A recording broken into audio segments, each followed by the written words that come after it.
नमस्कार, आप देख रहे हैं ग्लोब न्यूज झारखंड। मैं नंदिता आपके साथ। आइए नजर डालते हैं आज के समाचारों पर। सोनारी के नवविवाहिता के जहर खाने से हुई मौत के बाद मायके वालों ने ससुराल वालों पर प्रताड़ित करने एवं जहर खिलाकर मार डालने का आरोप लगाते हुए एमजीएम अस्पताल में जमकर हंगामा किया। जमशेदपुर के गदरा की रहने वाली सुषमा का विवाह सोनारी बाल बिहार के रहने वाले सोनू के साथ दिसंबर 2020 में हुआ था। पति सोनू के अनुसार बीते दिन दोनों पति पत्नी में किसी बात को लेकर अनबन हो गई थी, जिससे सुषमा नाराज थी। शुक्रवार की सुबह सुषमा ने बाथरूम में जाकर वहां रखी कीटनाशक दवा पी ली। थोड़ी देर बाद तबियत बिगड़ने पर सोनू जानकारी लेनी चाहिए तो उसने कुछ नहीं कहा। उसे लगा कि वैक्सीन लेने के कारण थोड़ी सी उसकी तबियत बिगड़ी है, लेकिन इसी बीच उसके भाई ने बताया कि उसने जहर खा लिया है। आनंद फानन में सोनू अपने पत्नी को लेकर एमजीएम अस्पताल पहुंचा, जहां इलाज के बाद उसका तबियत में सुधार होने लगी, लेकिन अचानक सवेरे उसकी मौत हो गई। इधर सुषमा के मायके वालों का आरोप है कि शादी के बाद से ही सास, ननद और पति उसे प्रताड़ित करते थे। कुछ दिनों में उसे खाना भी ठीक से नहीं दे रहे थे। इतना ही नहीं, घटना हो जाने के बाद भी उन लोगों ने मायके वाले को सूचना नहीं दी। फोन करने पर वे लोग फोन रिसीव नहीं कर रहे थे। जब मौत हो गई तब उन्हें जानकारी हुई कि उसकी बेटी जहर में खाने से मृत्यु हो गई है। मायके वालों ने ससुराल वालों पर प्रताड़ित करने एवं जहर खिलाकर मारने का आरोप लगाते हुए एमजीएम अस्पताल में जमकर हंगामा किया और मांग किया कि दोषी ससुराल वालों पर कार्रवाई की जाए। पहले बोला वैक्सीन लगवाए, उससे हो गया है। फिर बाद में बोल रहा है कि जो है तो जहर पी ली है। हम पिताजी हैं। मामला इन लोग का पूरा यही है कि मतलब 4 दिन से लड़की को खाना नहीं दिया। जन्माष्टमी का दिन है, 4 दिन हम गाड़ी का पूजा कराए थे। उस दिन लड़की मेरा घर गया, ये लोग लड़की को खाना नहीं दिया। 4 दिन से भूखी लड़की मरी है और ये लोग जब बोलता है वैक्सीन लगवाए हैं, जहर पिया है। सितंबर में मतलब 6 महीना हो रहा है, मान लीजिए 7 महीना। लोग तो बोल रहा था, लड़की बोल रहा था मेरा मतलब लड़ाई झगड़ा डेली करता है। 100 सास 100 ननद, वो सबसे ज़्यादा वही दोनों परेशान करता था। हम फिर उसी मतलब 8:30-9 के बीच में इसी बात हुआ। फिर उसके बाद ऑटो बोला कल तुरंत ही लेकर जैसे जैसे ही बताया तो उसको तुरंत ही हॉस्पिटल ले गया उसको। ठीक है, फिर उसका यहाँ इलाज हुआ, दवाई हुई थी, फिर नॉर्मल हो गई। 3-4 दिन में पूरा नॉर्मल थी। हल्का बोली कि मेरे को तकलीफ। फिर वो मम्मी पापा इनके फ़ोन की मतलब आज जाने वाली गाँव थी। फिर इनके मम्मी पापा से ना जब रात में बोली जहर खाए तो लड़की का घर वालों को बताए थे आप? नहीं, ये बात मैंने नहीं बताया। क्यों नहीं बताया? अच्छा ये बताइए। जमशेदपुर के कैंसर अस्पताल एमटीएच में अन्नपूर्णा रसोई का विधिवत उद्घाटन किया गया। वैसे इस कैंटीन का उद्घाटन झारखंड सरकार के स्वास्थ्य मंत्री बन्ना गुप्ता ने की। आपको बता दें कि मारवाड़ी युवा मंच और टाटा वर्कर्स यूनियन के सहयोग से अन्नपूर्णा किचन का निर्माण किया गया है, ताकि कैंसर अस्पताल में इलाज कराने वाले गरीबों को मुफ्त में भोजन दिया जा सके। उधर मुख्य अतिथि ने जमशेद जी नुसरवान जी टाटा साहेब के सपनों को साकार होने की बात कही। कहा, टाटा साहेब का जो सोच था कि गरीबों का सेवा करे, वह सेवा अस्पतालों में हो रहा है। इनके सपना अब पूरा होता जा रहा है।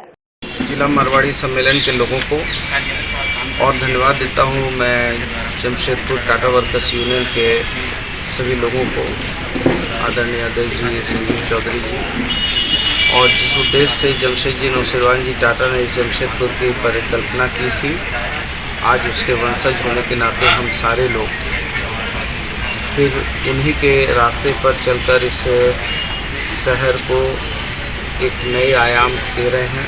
हमारे टाटा वर्कर यूनियन के प्रेसिडेंट टुन्नू भैया, टुन्नू चौधरी एवं अशोक मोदी, अशोक भालोटिया सब आए थे। और आज जो है, आज हम लोग अपने हाथ से सबको कैंसर पेशेंट को खाना खिलाएं। और आज जो हम लोग के यहाँ पर खाना जो चालू हुआ, इसके प्रेरणा स्रोत परम आदरणीय श्री केदारनाथ जयसुखा जी, उनका हम लोग समाज की तरफ से बहुत सम्मानित किए।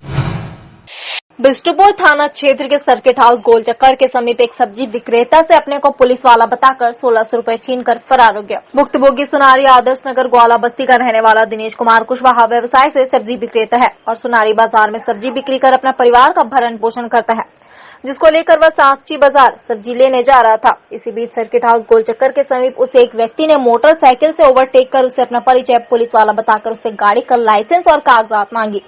उसने इनकार करने पर उसे थाना चलने को कहा और बदले में पैसों की मांग की। दिनेश उसकी बातों को अनसुना कर विरोध किया, फिर जबरन उसकी पॉकेट से 1600 रुपए निकालकर फरार हो गया। जिसके बाद दिनेश ने इसकी शिकायत बिष्टुपुर थाने में की, लेकिन किसी प्रकार की सुनवाई नहीं होने पर वह एसपी कार्यालय पहुंचा और घटना से संबंधित शिकायत पत्र जमा कराया। उन्होंने बताया कि इस घटना से अब उसके पास रोजी रोटी की समस्या हो गई है, क्योंकि सब्जी बिक्री करके ही वह परिवार का भरण पोषण करता है और उस बचे हुए पैसे से ही वे दूसरे दिन के लिए सब्जी लाकर बिक्री करता था। आदमी आया बाइक से और बोला कि हम गाड़ी का पेपर दिखाओ, हम पुलिस ऑफिसर हैं। गाड़ी खड़ा किया पावर हाउस के पास और हमारा से पैसा दो, हमको पैसा नहीं है। तो पैसा हमारे सामने खड़ा हो गया और लेकर चल बसा। तो ड्रेस में था? कोई ड्रेस में नहीं था, सिविल ड्रेस से। कुछ दिखाया, कुछ कागज दिखाया? हमको ऐसे दिखा रहा था, हम क्या जाने उसके कागजात से, कुछ नहीं देखा। बोला था ID कार्ड है हमारे पास, पुलिस ऑफिसर है। हम कहें पुलिस ऑफिसर है तो वर्दी कहाँ है तेरा, ये बता। अच्छा थाना ले चलना है तो ले चलो थाना, हम तो चोर है ही नहीं है। तो क्या बोल के ले लिया? बोला कि पुलिस ऑफिसर है, कागज दिखाओ नहीं तो तुमको थाना में ले चलेंगे, जेल कर देंगे। उसका पॉकेट से पैसा निकाल लिया? हाँ, पॉकेट से पैसा यहाँ 1300-1600 डाला था साहब, निकाल। क्या चीज का था पैसा? वो सब्जी लेने के लिए, खरीदने के लिए सांची आ रहा था। क्या करते हैं आप? सब्जी बेचते हैं सर। कोयलांचल में अपराधी मस्त, पुलिस पस्त और जनता त्रस्त। कोयलांचल में इन दिनों अपराधियों का मनोबल काफी बढ़ा हुआ है और बेखौफ होकर अपराधी कोयलांचल में किसी भी घटना को अंजाम दे रहे हैं। धनबाद के हीरापुर दुर्गा मंदिर के समीप अभी अपार्टमेंट में देर रात्रि लगभग 1 से 1.5 बजे से 6 से 7 की संख्या में डकैतों ने जमकर उत्पात मचाते हुए लाखों की संपत्ति लेकर फरार हो गए। घटना के विषय में बताया जा रहा है कि लगभग 6 से 7 की संख्या में डकैत हाथों में रिवॉल्वर, रॉड और चाकू लेकर अपार्टमेंट में घुसे।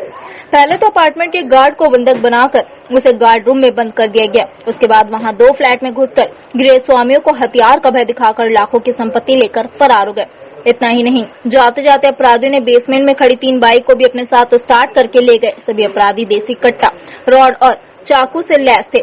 वहीं डकैती कांड से इलाके के लोगों में दहशत का माहौल है। वहीं घटना की जानकारी मिलने के बाद पुलिस मौके पर पहुंची और मामले की छानबीन कर रही है। क्या हुआ आपके घर में? डकैती हुआ। और कितने बजे रात में? 2 बजे रात में। कितने लोग थे? 6 लोग। 6 को तो मैंने देखा था। घुसा कैसे था? तोड़ दिया आगे का दरवाजा। अच्छा, घर में आप थे और कौन थे? अकेले थे? वो लोग का चेहरा खुला हुआ था या बंद?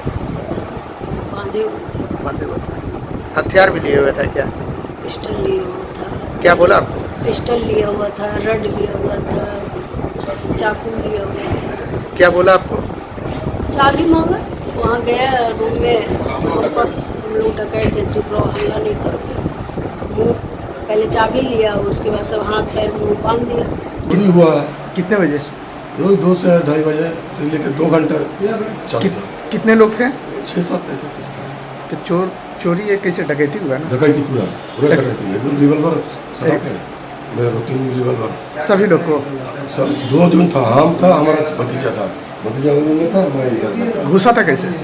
तोड़ के, दरवाजा तोड़कर। 6 लोग थे। सभी हथियार बंद थे? सब हथियार था, चाकू था, रिवॉल्वर था। चेहरा खुला हुआ था या पूरा गमछी से बांधा हुआ था? बांधा हुआ था। कितने बजे रात घुसा है? 2 से बोलता नहीं, 2 उसके आसपास हुआ। शहर के हीरापुर स्थित अभय अपार्टमेंट डकैती मामले में जांच करने के लिए एसपी आर रामकुमार और एएसपी मनोज स्वर्गियाल घटनास्थल पर पहुंचे, जहां पर सीआईए स्नीफर डॉग को मंगाया गया, जो डकैतों की सुराग का पता लगाने के लिए प्रयास कर रही है। वहीं स्नीफर डॉग ने घटनास्थल का मुआयना करने के बाद दुर्गा मंदिर से निकलकर हीरापुर बाजार होते हुए तिवारी होटल, रणधीर वर्मा चौक के बाद बिजली कार्यालय पहुंची, जहां से स्नीफर डॉग आगे नहीं बढ़ पाई। वहीं सदर पुलिस ने डकैती कांड में अपार्टमेंट के बेसमेंट से ले गए तीनों बाइक को सदर थाना के रेलवे हिल कॉलोनी स्थित रनिंग रूम के पास से बरामद कर लिया है। इधर मामले की जांच में जिला पुलिस की फॉरेंसिक टीम भी सूक्ष्मता से जांच में जुट गई है, जबकि वरीय पुलिस अधिकारी मौके पर सभी लोगों से पूछताछ में जुटे हुए दिख रहे हैं। वहीं अपार्टमेंट के गार्ड के बारे में बताया कि जिस गार्ड को बंधक बनाया गया था वह रात में अपने बेटे के स्थान पर ड्यूटी करने गया था। पुलिस सूत्रों का कहना है कि मामले का जल्द ही उद्भेदन कर लिया जाएगा। धनबाद में अपनी मानदेय को लेकर के पोषण सखी समिति द्वारा धनबाद के रणधीर वर्मा स्टेडियम में बैठक की गई। पोषण सखी के सदस्यों ने कहा कि हम लोग आंगनबाड़ी केंद्र में कार्यरत है, हम सभी को 6 माह से मानदेय नहीं मिलने पर पोषण सखी के परिवार भूखे मरने की नौबत पर आ गई है। उन्होंने कहा कि अपनी मानदेय को लेकर के आज हम लोग बैठक कर रहे हैं। इनका कहना है कि झारखंड सरकार के द्वारा उचित सम्मान नहीं मिल पा रहा है, न ही 6 माह से मानदेय मिल पा रहा है। पिछले दिनों हम लोग उपायुक्त महोदय से इसके लिए आवेदन भी दे चुके हैं, लेकिन किसी प्रकार की सुनवाई नहीं हुई है। हम लोग धनबाद जिले के बाघमारा विधानसभा के विधायक ढुल्लू महतो, झरिया विधानसभा के विधायक पूर्णिमा नीरज सिंह से भी मुलाकात की है। दोनों विधायक सिर्फ आश्वासन दिए हैं। आज हम लोगों के समक्ष भूखमरी की नौबत आ गई है। रोष व्यक्त करते हुए कहा कि यदि हम लोगों की मांगे पूरी नहीं होते तो आने वाले दिन में रणधीर वर्मा चौक पर भूख हड़ताल को हम लोग विवश हो जाएंगे। हमारा 6 से 7 महीना होने वाला है, जो कि हमारा सरकार अभी तक समझिए कि आंख बंद कर सोए हुए हैं। हमारे राज्य सरकार को कहना है कि आपका आवंटन नहीं आया है। बोला गया कि सर आवंटन कहाँ से नहीं आया, और आपका केंद्र सरकार से आवंटन नहीं दिया गया है, इसलिए आप लोग का मानदेय अभी नहीं दिया जाएगा। किन किन विधायकों से मिला आपको? हम लोग क्या बोलता है आपका ढुलू महतो है हमारे, और उसके बाद में हमारे पूर्णिमा लीला सिंह है, और रह गया हमारी पूर्णिमा लीला सिंह, उनसे पूरी आश्वासन है हमें, वो हम लोग को साथ में है। और रह गया हमारे कि उन्होंने अपना जो 3 तारीखें हैं विधानसभा सत्र उसमें अपना आवाज उठाए हैं, बात को रखी है, और आगे देखते हैं कि किन किन विधायकों को हम लोग लेटर दिए हैं वो लोग अपना बात रखते हैं या नहीं। 10 तारीख के बाद फिर हम लोग का रणनीति फिर तैयार होगा। क्या होगा रणनीति आप लोग का? रणनीति हम लोग यही कि रणधीर वर्मा चौक के पास हम लोग भी भूख हड़ताल करेंगे।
JSR on Wheels introducing one-way ride. Reliable, comfortable, safe, secure, reasonable. Quality service at your doorstep. JSR on Wheels introducing one-way rides. You can book from anywhere. JSR on Wheels के साथ जुड़कर अपने सफर को सुहाना बनाएं और सफर का आनंद उठाएं, क्योंकि हम अपने कस्टमर्स की सेफ्टी का पूरा ख्याल रखते हैं। आज ही अपनी राइड्स बुक करें JSR on Wheels के एप्लीकेशन के माध्यम से और अपने सफर को आसान बनाएं। Cities available for rides are Jamshedpur, Dhanbad, Bokaro, Ranchi, Kolkata, Patna. Just book your ride and we'll provide quality service at your doorstep. जिंदगी एक सफर है सुहाना, JSR on Wheels पे ही जाना। बिरसा नगर के नन्ना तिवारी हत्याकांड के मामले में शनिवार को उद्भेदन करते हुए पूरे मामले का खुलासा कर दिया गया। इस मामले में शामिल 2 अभियुक्तों को गिरफ्तार किया गया है, जिसमें ब्रह्मा गोराई को पहले ही पुलिस ने गिरफ्तार कर लिया था। दूसरा अभियुक्त नकुल गोराई को भी पुलिस ने देर रात शहर के सीमावर्ती क्षेत्र से गिरफ्तार किया है। जिले के वरीय पुलिस अधीक्षक डॉक्टर तमिल वर्मा ने हत्याकांड के मामले में जानकारी देते हुए बताया कि हत्या का मुख्य कारण बिरसा नगर जोन 3B और उसके आसपास के क्षेत्र में अवैध व्यवसाय को लेकर क्षेत्र वर्चस्व का विवाद था, जिसको लेकर नन्हे तिवारी और ब्रह्मा गोराई के बीच अक्सर विवाद हो रहा था। घटना की रात भी ब्रह्मा गोराई घटनास्थल के पास से गुजर रहा था। इसी बीच नन्हे तिवारी ने उसके साथ दुर्व्यवहार करते हुए मारपीट की। इसके बाद ब्रह्मा ने नकुल गोराई और एक अन्य साथी को फोन कर बुलाया, जिसके बाद तीनों ने मिलकर नन्हे तिवारी का हाथ और पैर पकड़कर गला रेता और फिर पत्थर से कुचलकर फरार हो गए। आपको बता दें कि नन्हे तिवारी पूर्व अपराधी रह चुका था और नशीली पदार्थ बिक्री करने के मामले में फरार था, जिसको लेकर पुलिस उसकी तलाश कर रही थी।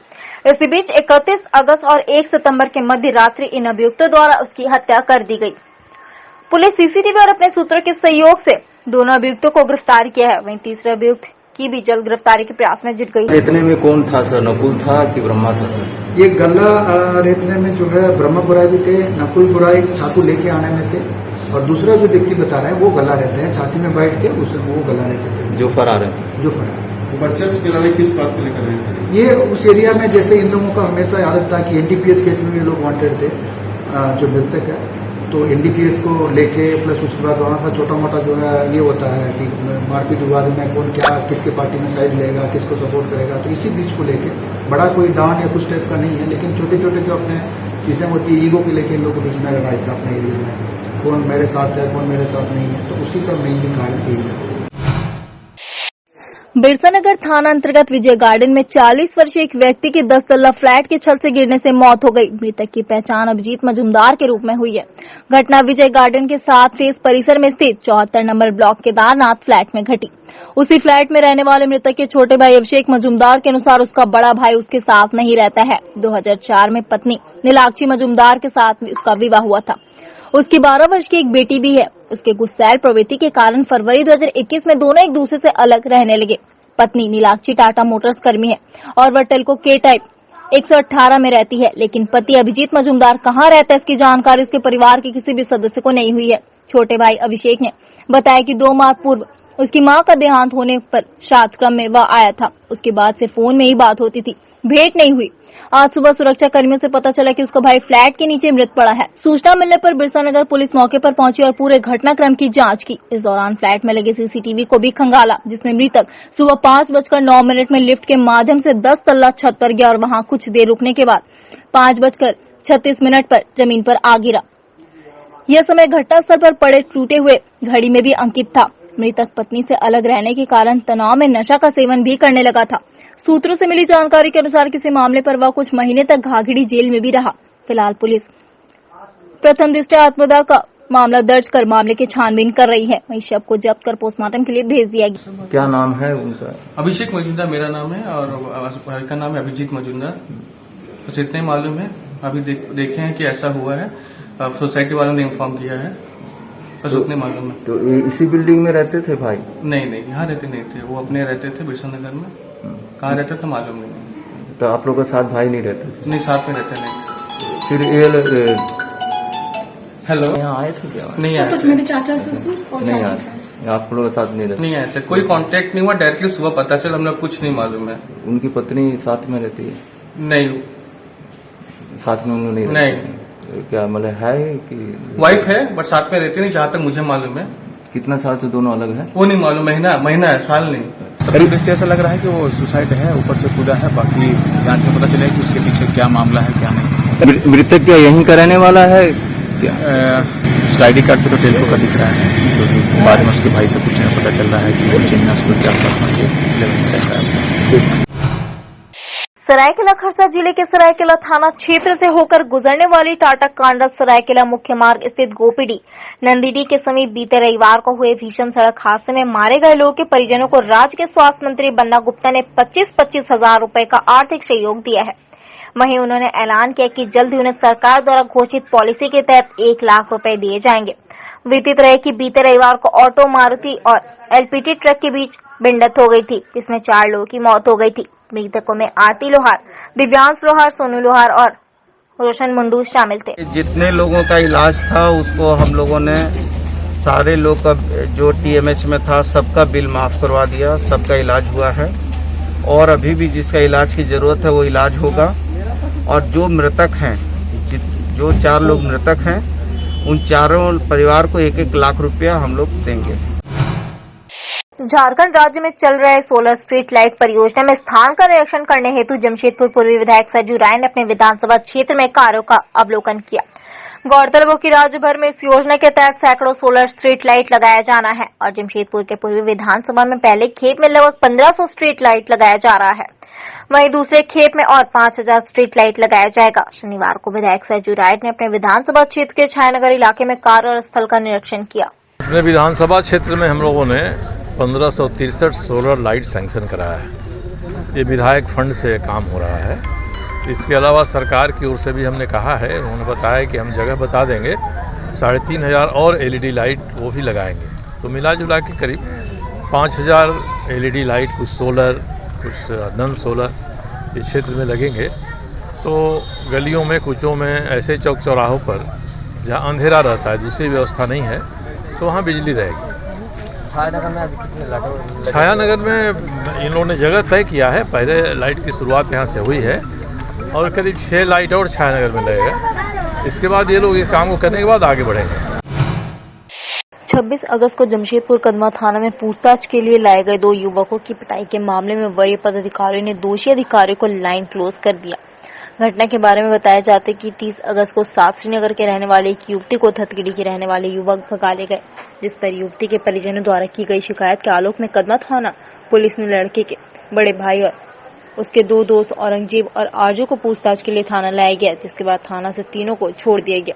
लेकिन घर जाने के बाद आरजू और औरंगजेब ने परिवार वालों को जानकारी दी कि उसके साथ थाने में काफी दुर्व्यवहार हुआ है, जिसको लेकर एक समुदाय के लोगों ने जेएमएम पार्टी के नेता के समर्थन में थाना प्रभारी पर 3 विभिन्न गंभीर आरोप लगाए गए, जिसमें बताया गया कि थाना प्रभारी की मौजूदगी में दोनों युवकों के साथ मारपीट की गई, उनके धर्म गुरु का नाम लेकर अपमानित किया और दोनों के एक दूसरे के साथ अप्राकृतिक अनाचार करने के लिए दबाव भी दिया गया, जिसको लेकर थाना प्रभारी और दोषी अधिकारियों को निलंबित करने की मांग की गई।